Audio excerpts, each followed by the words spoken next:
नमस्कार विद्यार्थी मित्रांनो, मी मुकेश पाटील सर, सामाजिक विज्ञान विषय शिक्षक, सुमन हायस्कूल नंबर 5।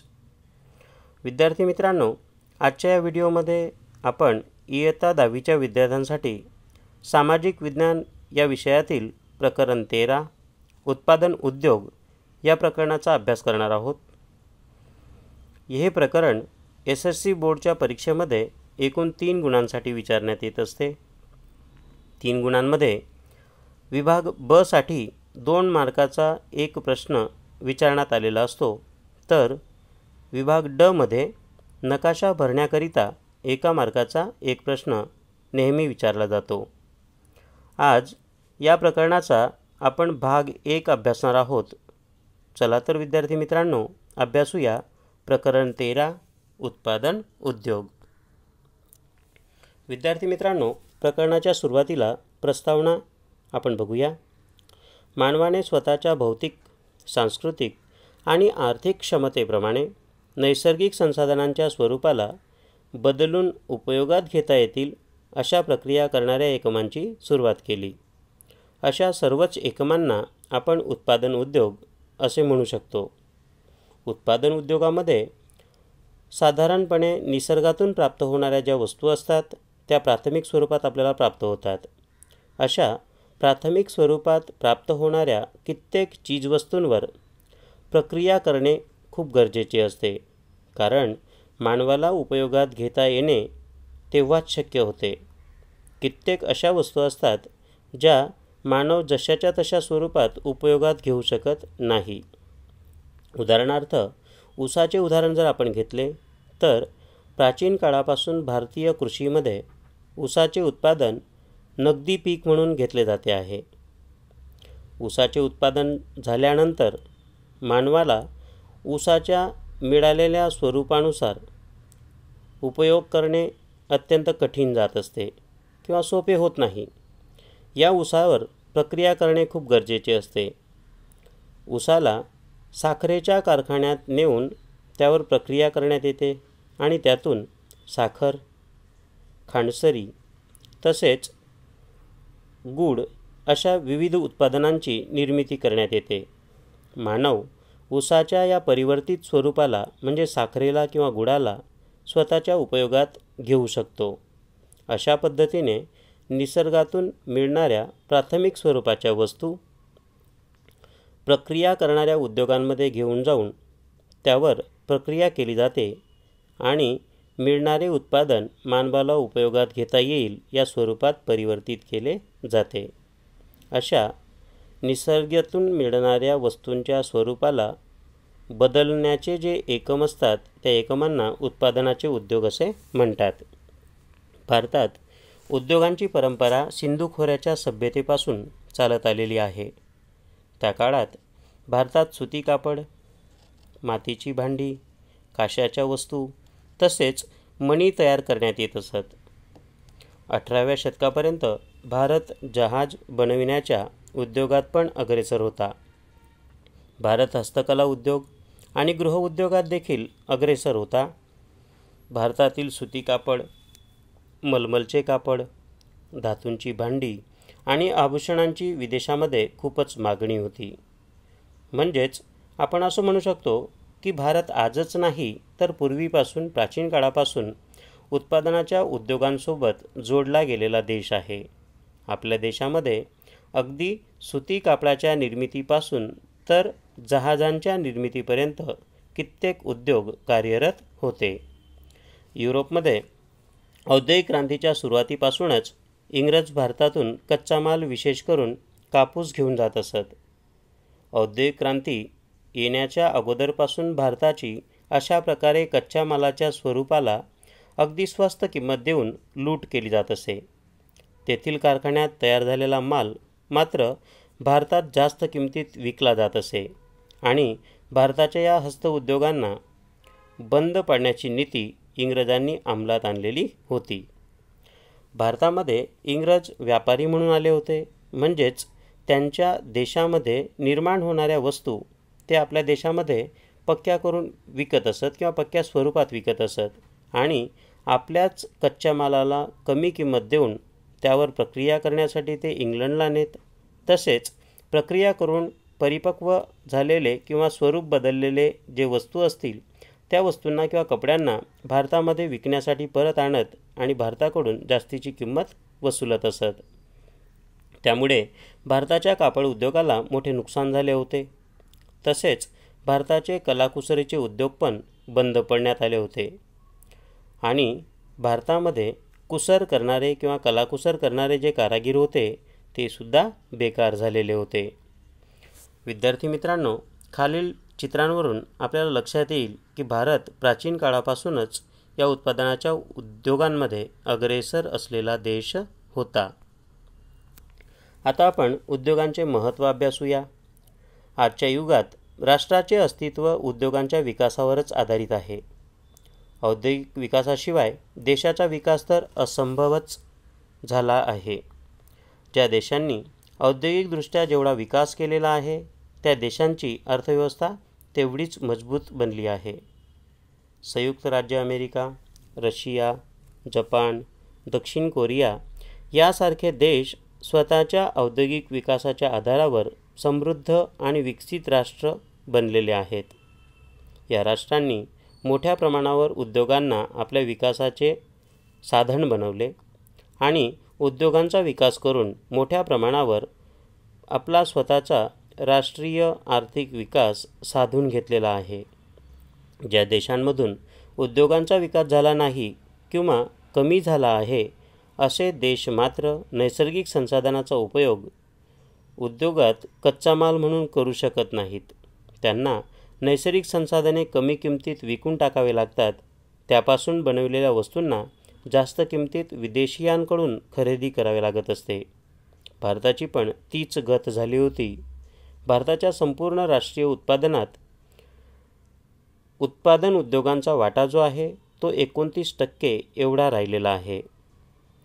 मोठ्या प्रमाणावर जर भारताला चांगल्या पद्धतीचा विकास साध्य करायचा असेल तर उत्पादन उद्योगांच्या विकासाकडे लक्ष देणे अत्यंत अनिवार्य आहे. भारतात उद्योगांची सुरुवात याविषयी आपण माहिती बघूया.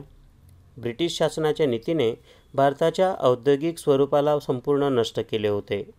मोठ्या प्रमाणावर ब्रिटिशांनी ज्या प्रकारे कार्य चालवले होते की ज्यामध्ये भारतातून स्वस्त मिळणारा कच्चा माल इंग्लंडमध्ये न्यायचा आणि त्यावर प्रक्रिया करून तयार वस्तू भारताला विकायच्या, त्याही जास्त किमतीत. आणि या नीतीमुळे मोठ्या प्रमाणावर भारताचे औद्योगिक स्वरूप जे होते ते नष्ट होऊन गेले होते. सुरुवातीला 1853 पासून औद्योगिक क्रांतीच्या 70 वर्षांपर्यंत भारतात आधुनिक पद्धतीने उद्योगांची स्थापना होऊ शकली नव्हती. भारतात आधुनिक औद्योगिक विकासाचा इतिहास 163 वर्ष जुना आहे. 1853 मध्ये कोळशावर आधारित प्रथम लोखंड गाळण्याचे एकम स्थापित करण्यात आले होते, पण ते निष्फळ झाले. सर्वात प्रथम यशस्वी प्रयत्न जो आहे तो 1854 मध्ये सुती कापड उद्योग आणि त्यानंतर 1855 मध्ये कोलकाताजवळ रिसरामध्ये कागदाचा कारखाना स्थापित करण्यात आला होता. त्यानंतर 1874 मध्ये कुल्टीमध्ये कच्चे लोखंड म्हणजेच लोह अयस्क बनविण्याचा कारखाना स्थापित करण्यात आला. तो कालांतराने बंदही पडला. 1881 मध्ये तो पुन्हा सुरू करण्यात आला. 1907 मध्ये जमशेदपूर येथे टाटा लोखंड पोलादची कंपनी स्थापल्याने औद्योगिक विकासाला एक नवीन दिशा मिळाली. अशा प्रकारे भारत प्राचीन काळापासूनच औद्योगिक कक्षेमध्ये विकास पाहू इच्छिणारा देश होता, परंतु कित्येक अडथळे आल्याने भारताचा औद्योगिक विकास काही कारणांनी अपुरा राहिला होता. मात्र आता भारताच्या विकासाची गती ही अगदी जोर पकडू लागलेली आहे. चित्रांच्या माध्यमातून आपण बघू शकतो की भारतामध्ये कोलकात्यामध्ये तागावर प्रक्रिया करणारे उद्योग आहेत. तामिळनाडूमध्ये लोखंडाची गिरणी, तसेच मुंबईमध्ये सुती कापडाच्या गिरण्यांची स्थापना प्राचीन काळातच किंवा जुन्या काळातच होऊन गेलेल्या होत्या. आता आपण उद्योगांचे वर्गीकरण अभ्यासूया. उद्योगांना मानवश्रम, मालकी हक्क आणि कच्च्या मालाचे स्रोत यांच्या आधारावर अनेक समूहात विभागता येते. श्रमिकांच्या संख्येप्रमाणे उद्योगांना लहान पायावरचे आणि मोठ्या पायावरचे उद्योग असे वर्गीकरण करता येते. मोठ्या प्रमाणावर उद्योगांचे वर्गीकरण करत असताना त्यामध्ये मुख्यतः 3 आधार मानले जातात. एक मानवश्रम. मानवश्रममध्ये उत्पादन उद्योगांमध्ये काम करणाऱ्या श्रमिकांची संख्या कशी आहे, किती आहे, त्यावरून त्या उद्योगांचे प्रकार केले जात असतात, पाडले जात असतात. लहान पायावरचे उद्योग म्हणजे काय, तर ज्या उद्योगामध्ये मानव श्रमिकांची संख्या कमी ठेवली जाते अशा उद्योगांना लहान पायावरचे उद्योग असे म्हणतात. एखादे गूळ तयार करणारे गुऱ्हाळ किंवा गुळाची कंपनी म्हणजेच लहान पायावरचा उद्योग आपण म्हणू शकतो. तर मोठ्या पायावरचे उद्योग म्हणजे काय, की ज्या उद्योगांमध्ये मानव श्रमिकांची संख्या जास्त असेल अशा उद्योगांना मोठ्या पायावरचे उद्योग असे म्हणण्यात येते. उदाहरणार्थ सूतगिरणी किंवा कपड्याच्या मोठ्या मिल्स या मोठ्या पायावरच्या उद्योगांमध्ये समाविष्ट करता येतील, ज्या ठिकाणी 1000-1500 इतकी श्रमिक आवश्यक असतात. ज्या उद्योगात जास्त संख्येने रोजू मिळू शकेल त्यांना मोठ्या पायावरचे उद्योग असे म्हणतात. उदाहरणार्थ सुती कापड उद्योग. जे उद्योग एखाद्या विशिष्ट व्यक्तीच्या मालकीचे किंवा संचालनाखालचे असतात आणि अशा उद्योगात श्रमिकांची संख्या कमी असते त्यांना लहान पायावरचे उद्योग असे म्हणतात. उदाहरणार्थ खांडसरी उद्योग किंवा खडीसाखर बनविण्याचे, गूळ बनविण्याचे उद्योग. अशा प्रकारे मानव श्रमावर आधारित उद्योगांचे वर्गीकरण करणे शक्य आहे. याशिवाय उद्योगांचे खाजगी, जाहीर, संयुक्त आणि सहकारी समूहामध्ये देखील वर्गीकरण करता येते. खाजगी उद्योग म्हणजे काय, की जे उद्योग एखाद्या व्यक्तीद्वाराच चालविण्यात येतात त्याला प्रायव्हेट इंडस्ट्री किंवा खाजगी उद्योग असे म्हटले जाते. जाहीर उद्योगांमध्ये मोठ्या प्रमाणावर उद्योगांचे संचालन हे सरकार हस्तक असते. म्हणजे सरकारद्वारा ज्या उद्योगाचे संचालन करण्यात येते त्याला जाहीर किंवा सरकारी उद्योग म्हणून ओळखले जाते.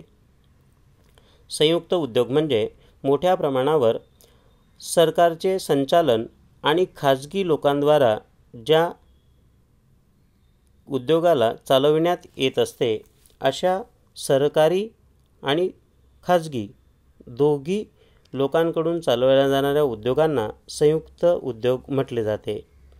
तर सहकारी समूहामध्ये जे उद्योग येतात ते असे असतात की 1 किंवा 2 व्यक्तीकडून ज्या उद्योगाला चालविणे शक्य नसेल अशा उद्योगांमध्ये कित्येक लोक शेअर्स विकत घेतात आणि शेअर भागीदारी करून मोठ्या प्रमाणावर सहकार्याने अशा उद्योगांच्या समूहांना चालवले जाते. त्याला सहकारी उद्योग असे म्हणतात. असे अनेक प्रकारे उद्योगांचे वर्गीकरण आपण करू शकतो. तसेच कच्च्या मालाच्या स्रोताच्या संदर्भात उद्योगांना कृषी आधारित उद्योग आणि खनिज आधारित उद्योगांच्या समूहामध्ये वर्गीकृत करता येते. मोठ्या प्रमाणावर आपण आत्तापर्यंत उद्योगांच्या वर्गीकरणात मानवश्रम कसं आहे, मालकी हक्काच्यानुसार कसे प्रकार पडतात, तसेच कच्च्या मालाचा स्रोत यावरून उद्योगांचे वर्गीकरण अभ्यासले. तिसऱ्या प्रकारात कच्च्या मालाचा स्रोत म्हणजेच काय, की उद्योगामध्ये आवश्यक असणारा कच्चा माल कुठून प्राप्त होतो त्यानुसार देखील उद्योगांचे वर्गीकरण करण्यात येते. जर हा कच्चा माल कृषीवर आधारलेला असेल म्हणजे कृषीमधून उत्पादित मालावर आधारलेला असेल तर त्या उद्योगांना कृषी आधारित उद्योग असे म्हणतात. तर खनिजांवर आधार म्हणजे काय, की एखाद्या उद्योगात कच्चा माल म्हणून खनिजांचा उपयोग होत असेल अशा उद्योगाला खनिज आधारित उद्योग असे आपण म्हणू शकतो. मोठ्या प्रमाणावर चित्रांच्या सहाय्याने देखील आपणास वरील माहिती चांगल्या प्रकारे समजू शकेल. आता आपण त्यातील पहिला प्रकार अभ्यासूया, कृषी आधारित उद्योग. कृषी आधारित उद्योगांमध्ये सुती कापड, तागाचे कापड, रेशमी कापड, गरम कापड, साखर, कागद वगैरे कृषी आधारित प्रवृत्तींमधून प्राप्त होणाऱ्या कच्च्या मालावर आधारित उद्योग आहेत. आता आपण या उद्योगांचे सविस्तर अध्ययन करूया. त्यातील पहिला उद्योग आहे सुती कापडाचा उद्योग. सुती कापड. भारताच्या औद्योगिक अर्थव्यवस्थेत कापड उद्योगाचे प्रमुख स्थान आहे. हा उद्योग सुमारे 3.5 म्हणजेच 3.5 कोटी लोकांना रोजगारी देत असतो. देशात सर्वात जास्त रोजगारी देणारा उद्योग कापड उद्योग आहे. मोठ्या प्रमाणावर अगदी देशाच्या लोकसंख्येपैकी 3 कोटी आणि 50 लाख लोकांना ज्या उद्योगाद्वारा रोजगार प्राप्त होतो अशा उद्योगाला आपल्याला मोठा उद्योग म्हणावा लागेल. चीननंतर सुती कापडाच्या निर्यातीत भारत द्वितीय स्थानी आहे. म्हणजेच उत्पादन देखील चीननंतर भारतातच सगळ्यात जास्त कापड उद्योगामध्ये निघताना दिसते. उत्पादन आणि रोजगारीच्या दृष्टीने हा उद्योग देशाचा मुख्य उद्योग आहे. सर्वप्रथम मुंबईत सुती कापडाची गिरणी स्थापन करण्यात आली होती. त्यानंतर गुजरातमध्ये अहमदाबादला शहापूर गिरणी आणि कोलिको गिरणी स्थापित करण्यात आली. सुती कापडाच्या गिरण्या सुरुवातीला मुंबई आणि अहमदाबादमध्ये स्थापन झालेल्या होत्या. मोठ्या प्रमाणावर सूतगिरणीसाठी किंवा सुती कापडाच्या उद्योगासाठी आवश्यक हवामान हे समुद्रकिनारी असलेल्या शहरांमध्ये लाभते. त्यामुळेच मुंबई आणि अहमदाबाद या ठिकाणी या गिरण्या स्थापन झालेल्या असाव्या असं म्हणता येऊ शकतं. मोठ्या प्रमाणावर खालील दिलेली चित्र जे आहेत त्यावरून आपल्याला अधिक स्पष्टरित्या माहिती अभ्यासता येईल. स्वस्त कापूस, श्रमिकांची उपलब्धता, परिवहनाची सोय तसेच निर्यातीसाठी बंदरे आणि बाजारपेठांच्या अनुकूलतेमुळे येथे सुती कापडाच्या गिरण्या स्थापित केल्या गेल्या. आता मुंबई आणि अहमदाबाद याच ठिकाणी कापड उद्योग विकसित का झाला त्याविषयीची काही कारणं आपल्याला दिलेली आहेत. स्वस्त कापूस म्हणजेच काय की या दोनही शहरांच्या आजूबाजूच्या विस्तारामध्ये, नजीकच्या विस्तारामध्ये शेतकऱ्यांद्वारा जो कापूस पिकवला जातो तो या कारखान्यांना स्वस्त किमतीमध्ये प्राप्त होऊ शकतो. श्रमिकांची उपलब्धता देखील या विस्तारामध्ये अधिक आहे. परिवहनाच्या सोयीचा विचार केल्यास चांगल्या पद्धतीने रस्ते वाहतूक, रेल्वे वाहतूक यांचा विकास झालेला असल्याकारणाने परिवहनाची सोय प्राप्त होते. निर्यातीसाठी मुंबई तसेच अहमदाबाद या ठिकाणच्या आजूबाजूच्या विस्तारामध्ये कित्येक बंदरांची व्यवस्था आपल्याला मिळू शकते. तसेच बाजारपेठांचा जो अनुकूलतेचा भाग येतो तो सुद्धा सुती कापडाच्या गिरण्यांसाठी या ठिकाणी चांगला किंवा अनुकूल आहे. म्हणूनच मुंबई आणि अहमदाबाद या ठिकाणी सुरुवातीला सुती कापड गिरण्या स्थापन करण्यात आल्या होत्या. आज सुती कापडाच्या गिरण्या देशाच्या सुमारे 100 शहरांमध्ये स्थापन करण्यात आलेल्या आहेत. वर्तमान काळात मुंबई, अहमदाबाद, भिवंडी, सोलापूर, कोल्हापूर, नागपूर, इंदोर तसेच उज्जैन हे सुती कापड उद्योगाचे मुख्य आणि परंपरागत केंद्र आहेत. महाराष्ट्रात मुंबईमध्ये जास्त सुती कापडाच्या गिरण्या आहेत. त्यामुळे मुंबईला सुती कापडाचे विश्व महानगर म्हणजेच कॉटनोपॉलिस ऑफ इंडिया असेही म्हटले जाते. विद्यार्थी मित्रांनो, हा प्रश्न बोर्डामध्ये एका मार्कासाठी कदाचित विचारला जाऊ शकतो की टिंबटिंब नगराला सुती कापडाचे विश्व महानगर म्हणून ओळखले जाते, तर मुंबईला हे उत्तर तुम्हाला लिहावे लागेल. याशिवाय पुणे, कोल्हापूर, औरंगाबाद, जळगाव या शहरातून पण हा उद्योग मोठ्या प्रमाणावर स्थापित करण्यात आलेला आहे. आपण वरील माहिती खालील चित्रावरून अधिक स्पष्टरित्या समजू शकतो. पहिल्या चित्रामध्ये गुजरात आणि महाराष्ट्र यामध्येच सुती कापडाचा विकास का झाला, त्याची कारणं कोणती आहेत ते देण्यात आलं आहे. तर दुसऱ्या चित्रामध्ये भारताच्या नकाशाअंतर्गत कोणकोणत्या राज्यांमध्ये सुती कापडाचा विकास झाला किंवा सुती कापड गिरण्यांचा विकास झाला त्याची माहिती आपल्याला दिलेली आहे. तसेच महाराष्ट्रामध्ये कोणकोणते जिल्हे सुती कापडाच्या विकासाच्या संदर्भात अग्रेसर आहेत त्याचेसुद्धा आपल्याला मार्गदर्शन देण्यात आलेलं आहे. गुजरातमध्ये अहमदाबादला पूर्वेचे मँचेस्टर आणि डेनिम सिटी ऑफ इंडिया असेही म्हणतात. ज्याप्रमाणे मुंबईमध्ये कित्येक शहरांमध्ये कापड गिरण्यांचा विकास झाला, त्याचप्रमाणे गुजरातमध्ये अहमदाबादला चांगल्याच पद्धतीने कापड उद्योग विकसित झालेला आपल्याला पाहायला मिळतो. अहमदाबादला पूर्वेचे मँचेस्टर किंवा डेनिम सिटी ऑफ इंडिया असे देखील म्हटले जाते. याशिवाय वडोदरा, कलोल, भरूच, सुरत, पोरबंदर, भावनगर, राजकोट वगैरे शहरांचा समावेश पण यामध्ये होत असतो. तामिळनाडूत कोइंबतूर हे मुख्य केंद्र आहे, तर चेन्नई आणि मदुराई वगैरे केंद्रांचा समावेश या उद्योगामध्ये होत असतो. उत्तर प्रदेशात कानपूर, इटावा, आग्रा, लखनौ वगैरे मुख्य केंद्र आहेत, तर मध्य प्रदेश राज्यात इंदोर, ग्वालियर, उज्जैन आणि देवास या उद्योगाची मुख्य केंद्र मानली जातात. पश्चिम बंगालमध्ये कोलकाता, हावडा, मुर्शिदाबाद ही मुख्य केंद्र असून राजस्थान, पंजाब, हरियाणा वगैरे राज्यात देखील सुती कापडाचा उद्योग विकसित झाला आहे. या उद्योगांच्या विकेंद्रीकरणामध्ये उल्लेखनीय योगदान देणाऱ्या परिबळांमध्ये व्यापक बाजारपेठ, परिवहन, बँक व्यवस्था तसेच विद्युतीकरण हे घटक मुख्य आहेत. ज्या ठिकाणी या सर्वच घटकांची उपलब्धता असते अशा ठिकाणी मोठ्या प्रमाणावर कापड गिरण्या स्थापन करणे शक्य बनत असते किंवा कापड गिरण्यांचा विकासही चांगल्या पद्धतीने होताना दिसत असतो. मोठ्या प्रमाणावर नकाशांच्या स्वरूपामध्ये कोणकोणत्या राज्यात कोणती कोणती विशेष ठिकाणं आहेत ते आपल्याला सुती कापडाच्या संदर्भात पाहता येतील. आज मात्र या कापड उद्योगाच्या उत्तम कक्षेच्या कापसाची टंचाई आहे.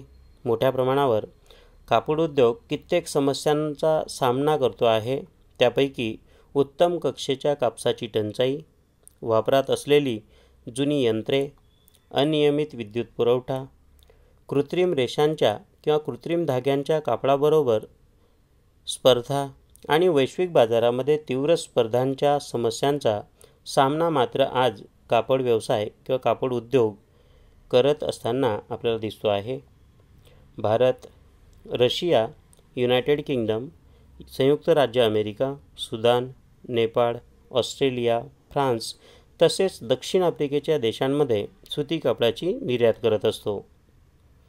मोठ्या प्रमाणावर खालील चित्रांमध्ये आपल्याला सुती कापडाविषयीची माहिती तसेच तयार वस्त्र आणि तयार वस्त्राची भारत कोणत्या कोणत्या देशांमध्ये निर्यात करतो त्याचा नकाशा देण्यात आलेला आहे.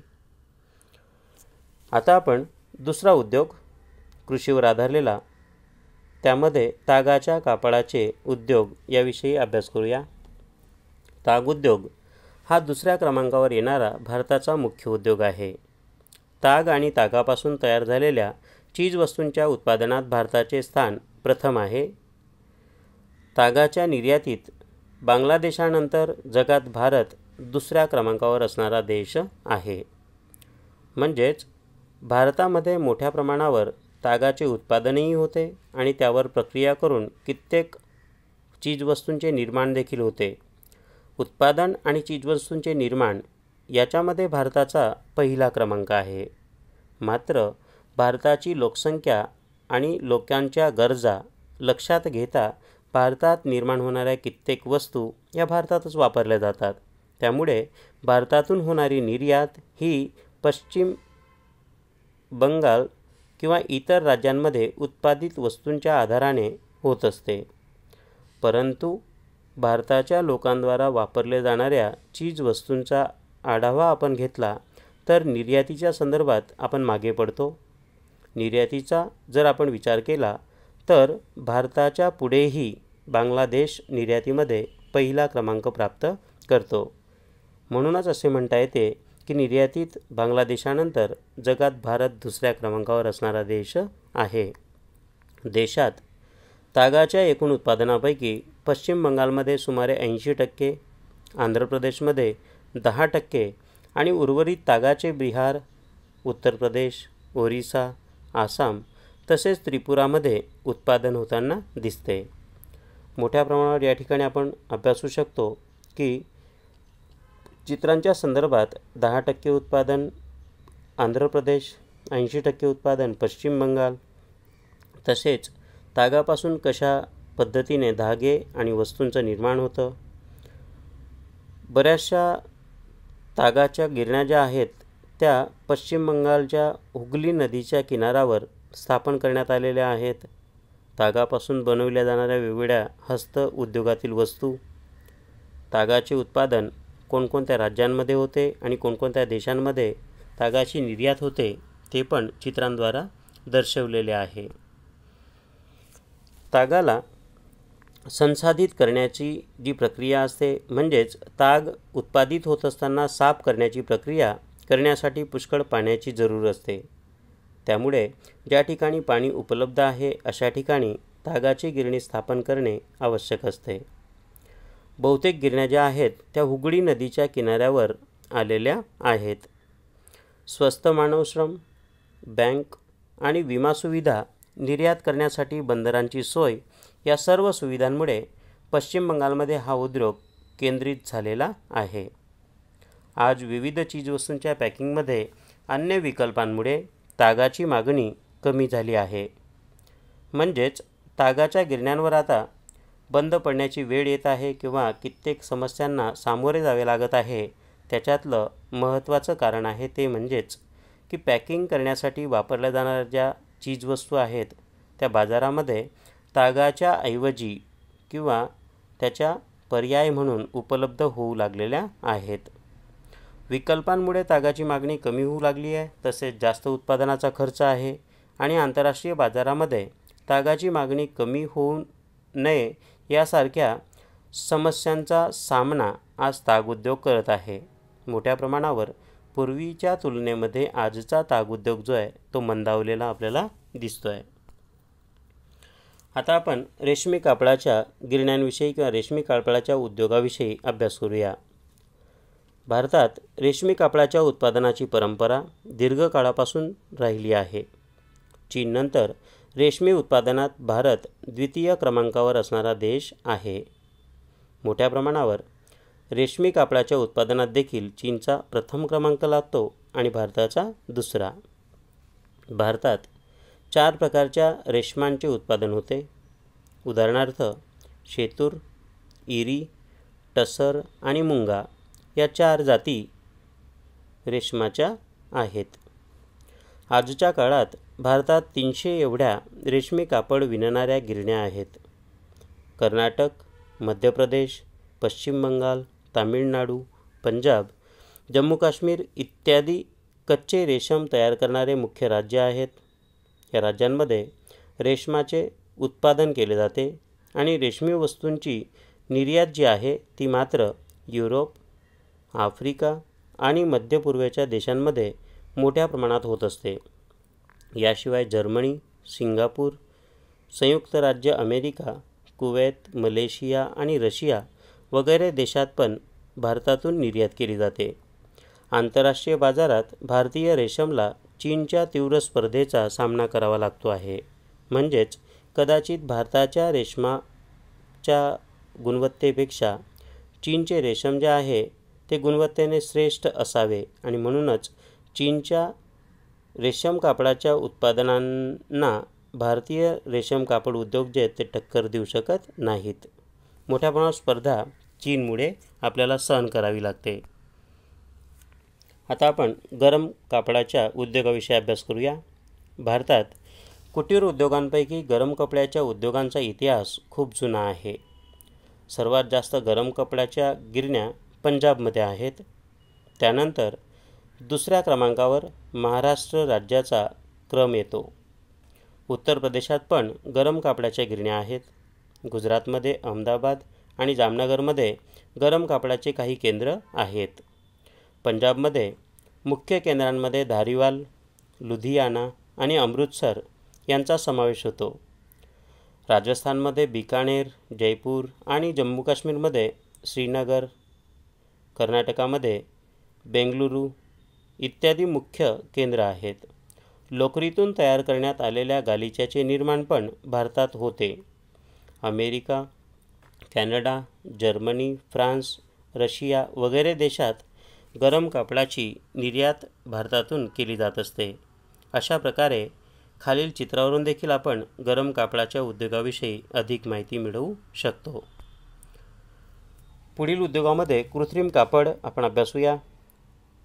मानवनिर्मित रेषांमधून म्हणजेच धाग्यांमधून तयार झालेले कापड मजबूत, टिकाऊ आणि सुरकुती शिवायचे असल्यामुळे हा उद्योग चांगला विकसित झाला आहे. कापसाच्या धाग्यांमध्ये कृत्रिम धागे मिसळून मिश्र कापड तयार करतात. केरळ, महाराष्ट्र, गुजरात, उत्तर प्रदेश, पश्चिम बंगाल तसेच तामिळनाडू वगैरे या उद्योगांचे मुख्य उत्पादक राज्य आहेत. सुरत, वडोदरा, कानपूर, मुंबई, अहमदाबाद, कोलकाता, चेन्नई आणि मोदीनगर वगैरे पण मुख्य केंद्र मानली जातात. अशा प्रकारे कृत्रिम कापड हे सुद्धा भारतामध्ये उत्पादित केले जात असते. आता आपण कृषीवर आधारित महत्त्वाचा उद्योग म्हणजेच साखर उद्योग याचा अभ्यास करूया. ऊसाच्या रसापासून गूळ तयार करण्याचा उद्योग जो आहे तो भारतात अतिप्राचीन मानला जातो. शेतीवर आधारित उद्योगांमध्ये कापड उद्योगानंतर भारतात साखर उद्योग दुसऱ्या क्रमांकावर येणारा उद्योग आहे. ऊसामध्ये असलेल्या पाण्याचे म्हणजेच रसाचे प्रमाण कमी होणार नाही म्हणून ऊस कापल्यानंतर 24 तासाच्या आत त्याला पिळणे म्हणजेच त्यातून रस काढणे जरुरीचे असते. नाहीतर त्याच्यातून साखरेच्या उत्पादनाचे प्रमाण कमी होण्याची शक्यता असते. त्यामुळे साखर आणि खांडसरीचे कारखाने ऊसाच्या शेतीजवळच स्थापन करण्यात येतात. महाराष्ट्र, उत्तर प्रदेश, तामिळनाडू, कर्नाटक, आंध्र प्रदेश, गुजरात वगैरे राज्यात साखर कारखाने स्थापन करण्यात आलेले आहेत. गुजरातमध्ये बारडोली, गणदेवी, सुरत, नवसारी, ओलपाड, व्यारा, भरूच, कोडीनार आणि तलाबागीर वगैरे स्थळांवर साखर उद्योग स्थापन करण्यात आला आहे. विद्यार्थी मित्रांनो, खालील चित्रावरून आपण उत्पादन उद्योगांमधील साखर उद्योगाची विशेष माहिती अभ्यासू शकतो. पहिल्या चित्रामध्ये काही मजूर जे आहेत ते ऊस मशिनांमध्ये प्रक्रिया करण्यासाठी टाकताना दिसत आहेत. दुसऱ्या चित्रामध्ये ऊसातून रस काढल्यानंतर मिळणारी उत्पादनं देण्यात आलेली आहेत, ज्यामध्ये गूळ आणि साखर यांची चित्र देण्यात आलीत. ऊस हा भारतीय शेतांमध्ये कशा प्रकारे पिकवला जातो त्याचे देखील उदाहरण दिलेले आहे. तर मोठ्या प्रमाणावर उत्तर प्रदेश आणि महाराष्ट्र या दोन राज्यांमध्ये एकंदरीत साखर उद्योगांपैकी 50% साखर उद्योगांचे प्रस्थापित करण्याचे कार्य जे आहे ते दोनच राज्यांमध्ये आहे हे पण आपल्याला दिसते. आता आपण त्याच्या पुढचा उद्योग कागद उद्योग अभ्यासूया. मऊ लाकूड, बांबू, गवत, ऊसाचा चोथा वगैरेतून कागद तयार करण्यात येतो. कागद तयार करण्यासाठी कच्च्या मालामध्ये मोठ्या प्रमाणावर मऊ म्हणजे नरम लाकडाचा, तसेच बांबूचे चिपाडे, गवत आणि ऊसातून रस काढल्यानंतर शिल्लक राहिलेला जो पदार्थ असतो त्याला चोथा आपण म्हणतो, त्याचासुद्धा कच्चा माल म्हणून कागद तयार करण्याच्या उद्योगामध्ये कच्चा माल म्हणून उपयोग केला जातो. आंध्र प्रदेश, महाराष्ट्र, पश्चिम बंगाल, ओरिसा, कर्नाटक, गुजरात, मध्य प्रदेश, छत्तीसगड, तामिळनाडू, हरियाणा वगैरे राज्यातून कागदाचे उत्पादन होते. गुजरातमध्ये अहमदाबाद, राजकोट, सुरत, वापी, वलसाड, वडोदरा येथे या उद्योगाचा चांगल्या पद्धतीने विकास झालेला आहे. खालील चित्रामध्ये आपल्याला विविध कागदाच्या निर्मिती उद्योगांची चित्रे देण्यात आलेली आहेत. पहिल्या आणि दुसऱ्या उद्योगामध्ये वेगवेगळ्या प्रकारची कागद निर्मिती कशा पद्धतीने होते ते दर्शवण्यात आले आहे. तर तिसऱ्या चित्रामध्ये मोठ्या प्रमाणावर उद्योगासाठी आवश्यक कच्चा माल नरम लाकूड त्या ठिकाणी दर्शवण्यात आला आहे. तर अंतिम चित्रामध्ये भारतीय चलनासाठी आवश्यक असलेल्या मोठ्या प्रमाणावर कागदाची जी गरज आहे ती आपल्याला दिसू शकते किंवा कळू शकते। अशा प्रकारे मित्रांनो, आजच्या या व्हिडिओमध्ये आपण कृषीवर आधारित उद्योग किंवा कृषीमधून प्राप्त होणाऱ्या कच्च्या मालावर आधारित उद्योगांचा सविस्तर अभ्यास केला। मला खात्री आहे की आपल्याला आजचा या व्हिडिओ चांगल्या पद्धतीने समजला असेल। आपण याच्या पुढच्या व्हिडिओमध्ये भाग 2 अभ्यासणार आहोत। धन्यवाद मित्रांनो।